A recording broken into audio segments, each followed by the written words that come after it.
I really cannot remember where I've got to in this V8 engine project.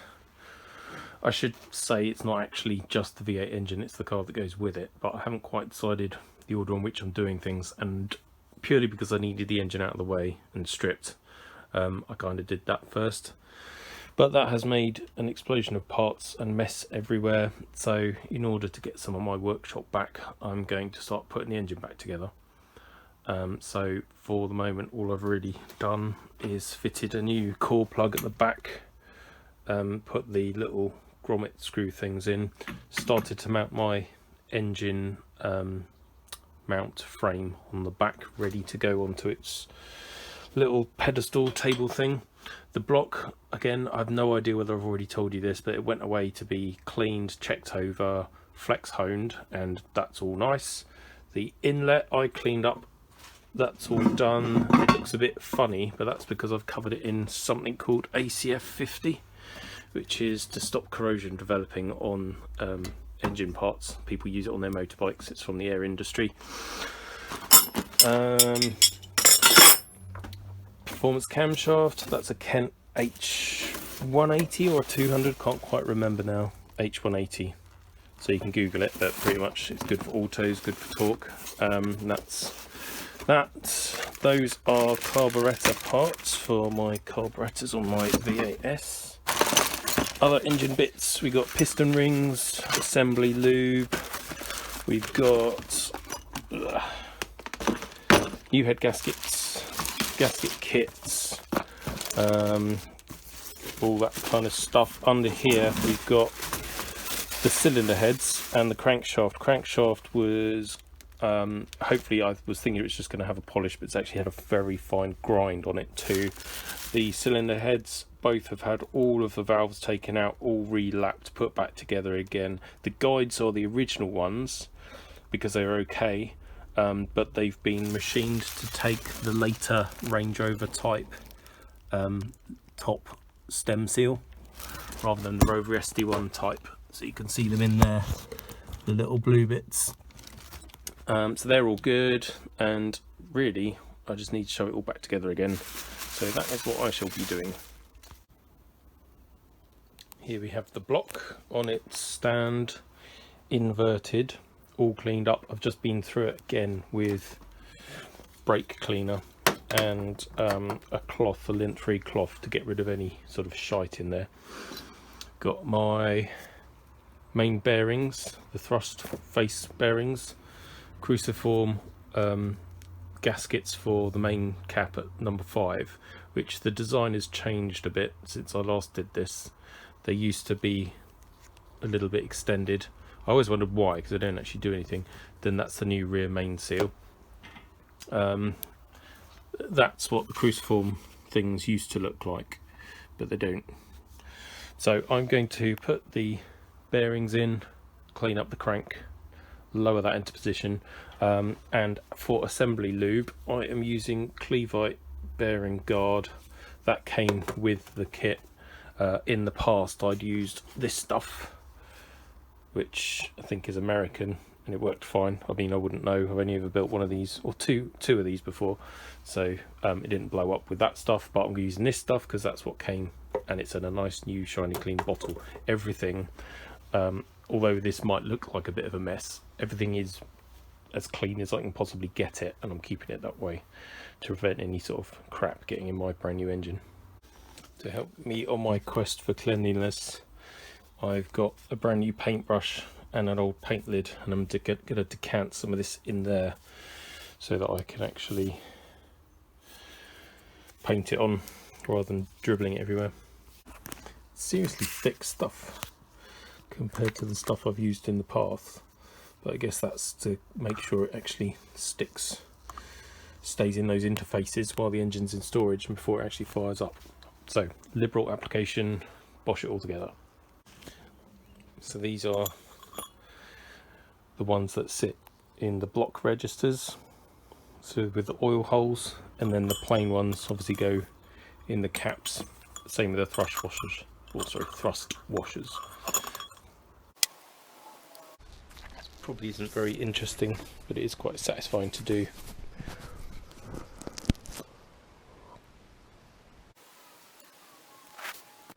then thrust washer. The machine shop that did all this spec'd the thrust washers and bearings for me, so I didn't have to mess about with plastic gauge or anything like that. They've done all that. They've had all the main caps in and torqued up, so hopefully I shove it together and it'll work perfect. Crankshaft time. First off, paint my lovely lube in. I'm going to try and balance the camera somewhere useful.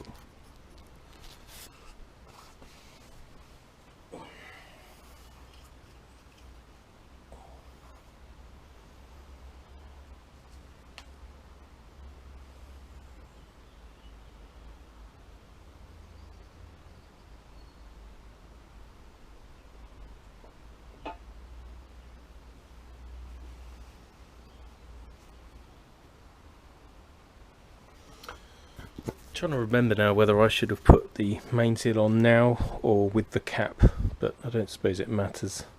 I might wiggle it on now with a lot of clean engine oil just to get it on there, save ruining it later. The book says you're supposed to use a special guide. I don't have one, I just have fingers, so I shall lube that up with engine oil and slide it on, and then I can do all of the rest of the caps, balance them in there, and then go find a torque wrench. Lubed up with Mobile 1.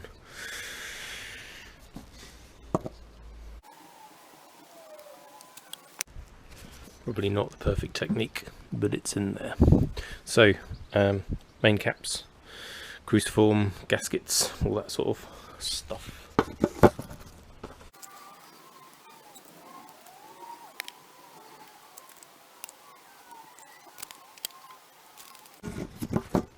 In case you wonder why I'm bending down, I've got some more oil down there and I'm just oiling the undersides of the heads of the bolts and the threads so that they torque up nicely, they don't graunch into the alley. You do have to be careful sometimes. That one didn't feel very nice, and if you look in that register thing there, there's still a bit of shit, so that has to come out.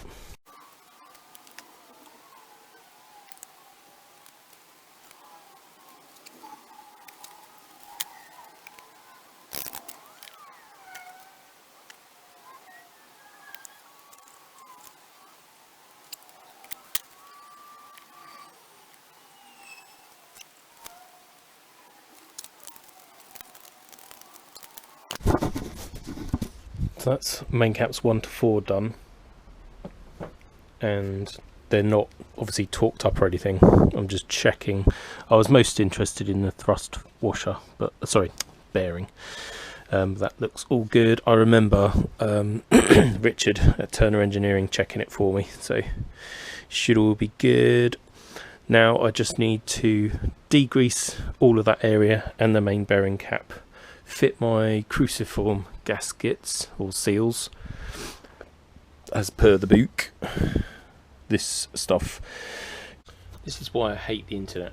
Just been in and googled what sealer I should be using because I couldn't find the sealer that I wanted, and I've just read loads of scare stories about using non-original OEM cruciform seals like these, that they can tear or that they just shrink really fast and then they don't seal. So I am going to pause for the moment and go do some more internet reviewage and see if I should try and track down some original Land Rover ones and the right sealer, because it is stupid to do it twice. Annoying because I just wanted to put it all together. But what I shall do is cover all this up in bubble wrap, make sure no condensation can get in there because I've degreased it entirely. I don't want flash rust on any of the bores or the journals or anything. In fact, I might spray it with WD-40. But yeah, that's really annoying. Got the engine protected, dehumidifier running. I have just been playing around with these. My recollection of the original ones was that they were a real arse to get in. These fit a lot easier, and I've just been and checked the thread and the post about some aftermarket seals being dodgy. It's not these ones, it's the ones that look exactly the same shape and size as the originals, but are just made of a different rubber. This stuff actually ends up forming two separate lip seals, which is quite clever really when you think about it.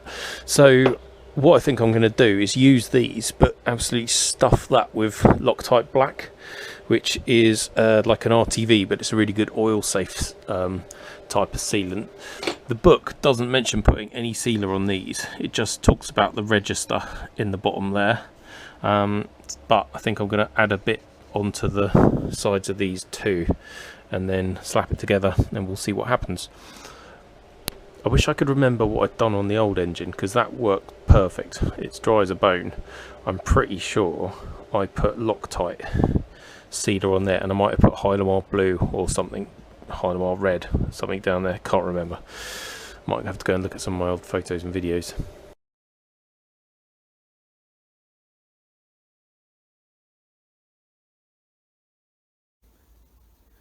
Welcome back to my mess. It's the day after I last did some filming, and I went back and reviewed some of the footage on my GoPro, and the quality is rubbish, so I'm going to re-record or re-explain some of the things I was doing yesterday. The crank is in, but it's only held in loosely by main caps 1 to 4, because I wasn't happy with the cruciform seals that I got with my new kit.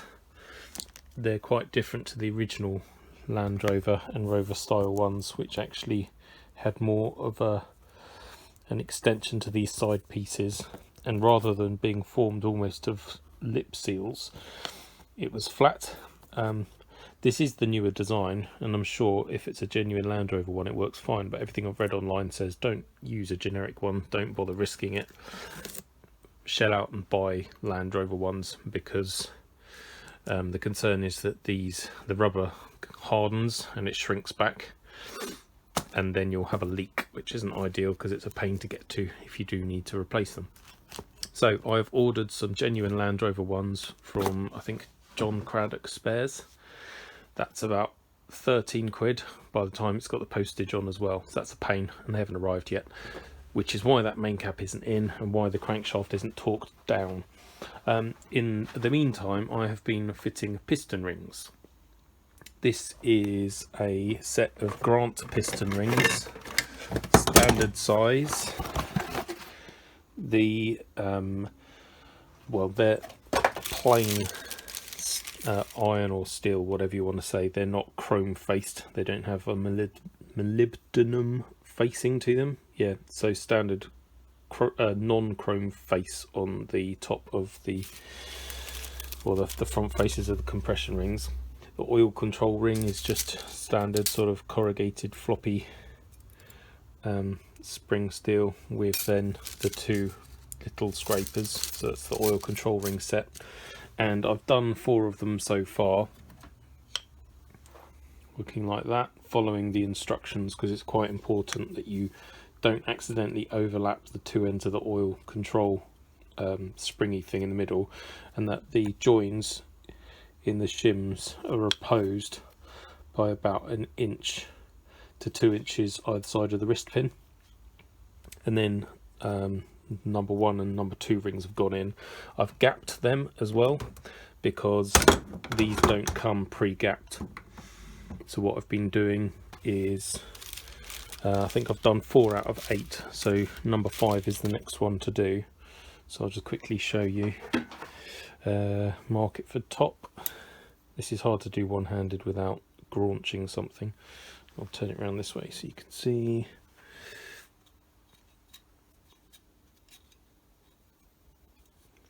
So that's the piston ring inserted, roughly, squared up using the appropriate piston. You'll see loads of stuff, disagreements about how far to set the piston ring in the bore when measuring gap. This sheet, which comes with the piston rings, where are we? Right, so that one's saying check in cylinder near bottom of ring travel. So if you imagine the cranks going up, that's probably down there somewhere. If you look at the Rover books, their drawing shows the piston ring really almost at the top of the travel. So these are the threads to hold the cylinder head, and the ring is like a gnat's cock off the top.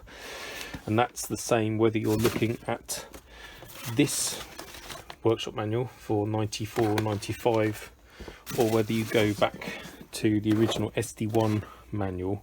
And I'll just show you that because it's quite interesting, the differences between the two manuals. Right, it took me a while to find the correct page. This is the original SD1 manual from the late 70s. Here you can see the diagram of how they've inserted the piston ring almost at the top of the bore, and what you'll notice is that that diagram is exactly the same as that diagram, just with a bit of the shadowing taken out. So if you look at the feeler gauge that they're putting in, and the sides of the blocks and the sides of the piston rod, the shadowing has been deleted, but other than that the diagram's the same. And the other mildly interesting point, if you're a nerd, is the actual piston ring gap. This book is saying 0.46 to 0.6 of a millimetre, and this book refers only to 3.5 litres, because back then they didn't make a 3.9 or a 4.2, whereas this book is talking about 3.5, 3.9 and 4.2 litres, and it's saying to have a gap of 0.44 to 0.56. So it's like the gap has actually been reduced a little over what the original SD1 manual said, but either way it's about 0.5 mil. So with the ring in place, I've just got my feeler gauge. This one is just over 0.5 millimetre. This one is a stack of 0.203. I can't remember the other one, but it's about 0.44. And I'm just feeling, and I've found on all of the piston rings, 2 is within spec. Number 1 always needs material taken off. So the way I'm doing it is, I'm not an engine builder, I'm a hobbyist. So what I've done is put a file in a vise, and then I can very carefully file like this on there. Obviously I can't show you one-handed, but I always go out to in. It's more important when you've got a chrome faced ring, but basically by just filing in one direction from out to in, you're less likely to chip a piece of the ring off that's going to then cause a burr which could score your cylinder wall. And there are differing opinions on to whether you should be just grinding one side or both sides. With the commercial tools, they're set up to only grind one side, or the ones I've seen are. So I'm filing one side, and the other reason for doing that is I'm guaranteed that the other mating joint, this side, is always going to be square. So that's what I'm doing, taking a little bit of material off, testing it in the bore, yada yada, backwards and forwards. Sorry if that made you feel seasick. And then fitting them in the engine, and of course remembering to fit them top up. So I will carry on doing that because I haven't really got anything else to do this weekend afternoon. I'm going to try and fit these in view to the camera so you can see what I'm doing. But basically, wrist pin here, I don't know whether you call it oil scraper, oil control ring, but that bit in there with those bits not overlapping, and then very carefully feed these on 1 inch opposed to that gap. So it is a bit of a faff and a fiddle.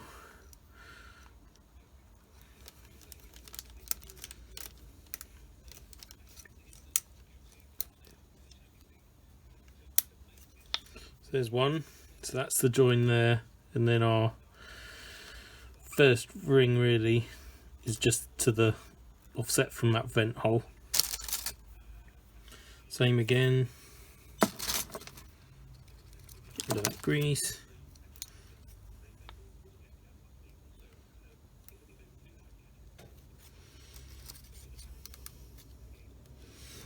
These shim ones aren't marked top or bottom surface. They can go either way up, unlike these, which do have top written on them. So you can just make that out there. So this is number 2.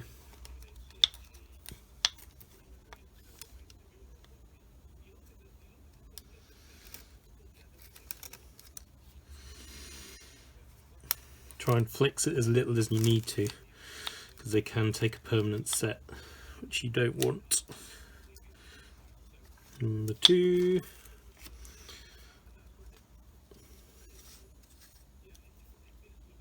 Number 1.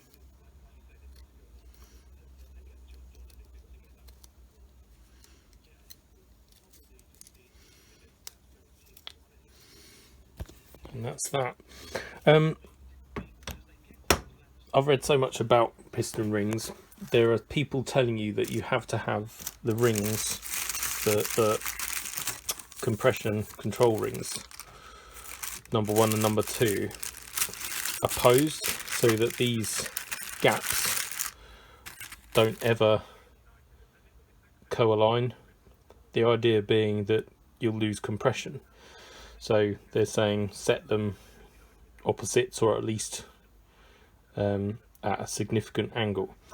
I've never understood why that should be the case, because they're not pegged, so as the engine runs they can rotate on the piston rings, which they probably will do because of the cross honing, so it'll probably pick up and float. And every time I've taken an engine apart, it's never had the rings perfectly staggered. So there's also no mention of it on here, and there's no mention of it in the Rover books, so it's probably best practice, so I'm going to still do it, but it might just be complete bullshit that it's a real thing and that you will lose compression if you don't do it. So that's my thinking on it anyway. But as I say all the time, I'm not an expert, I'm a hobbyist, so feel free to read the internet and form your own views. I'm going to carry on now, do the last 3, same gapping procedure on 6, 7 and 8. Which way is it? 1, 2, 3, 4, 5, 6, 7 and 8. Yeah, cool. Piston rings all fitted. They in principle are ready to go in. Despite not having number 5 main in there, I am going to torque up the other 4 and then I can start fitting the pistons. Number 5, that one I can get to later easy enough. It's not a big deal, and it actually has a different torque regime to the other 4. So I'm going to turn this back over, torque the crank down, and then get ready to start fitting pistons. I've had a clean up, cleaned all the pistons again with brake cleaner. Got a new pot of oil there, fresh engine oil. Got my bearings, got the block turned round, and I've got my piston ring compressor also cleaned up. So I shall now install the pistons. Oh, incidentally, that all spins lovely now. Again, this isn't actually difficult, but you do have to be aware of which way round the con rods go.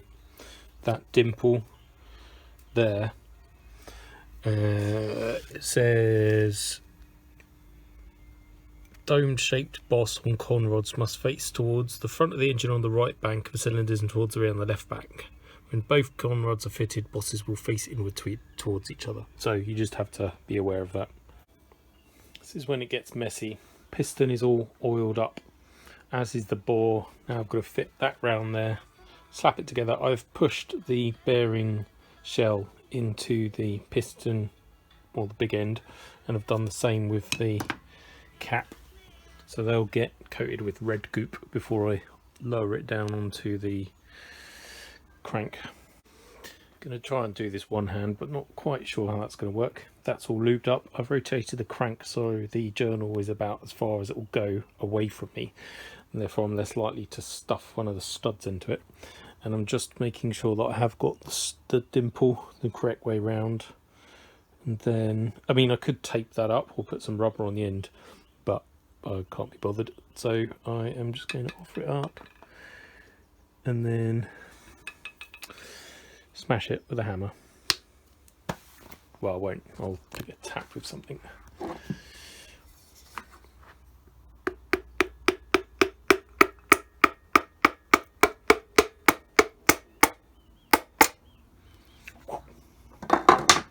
So we should be a way off the crank still. minimal chance of me having been able to bodge it or smash it up. I really need to fix my GoPro, because doing all of this one hand trying to film it on my iPhone is becoming a bit of a ball ache. There we go. So it can't have contacted anything, we're still miles off, and I've got plenty of room to put my red lube. Where are we? There we go. Lovely stuff. So I can now pull that piston down to the the crankshaft, and torque it up. The caps obviously are sided as well. That dimple there faces towards the other pair, so it will go that way round.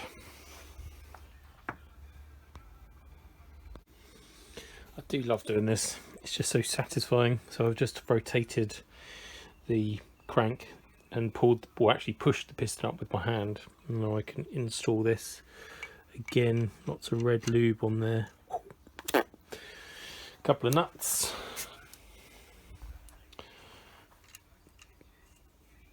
And then we can torque it up. I'm trying to keep them the same way round as they were when they came apart, and I don't really know why. Probably don't need to. There we go. 7 more to do. Quite a nice way to spend a spring evening.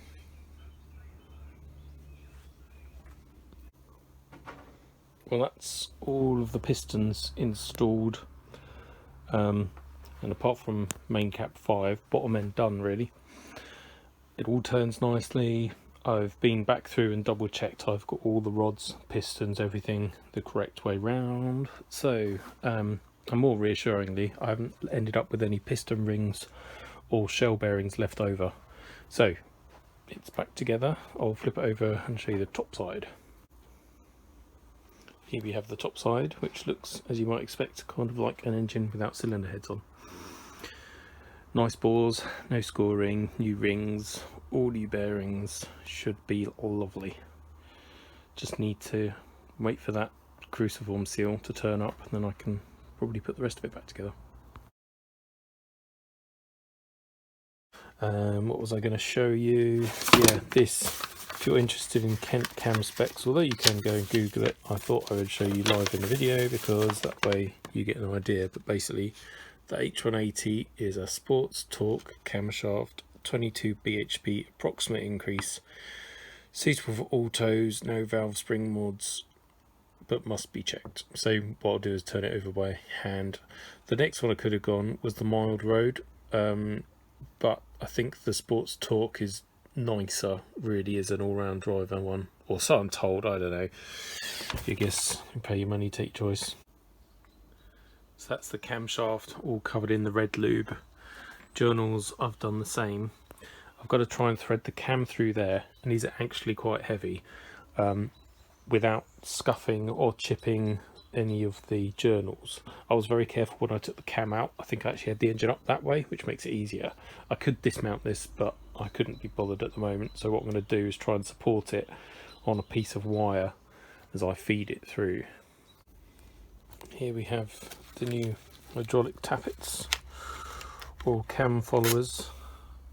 Some people pre-oil them or soak them.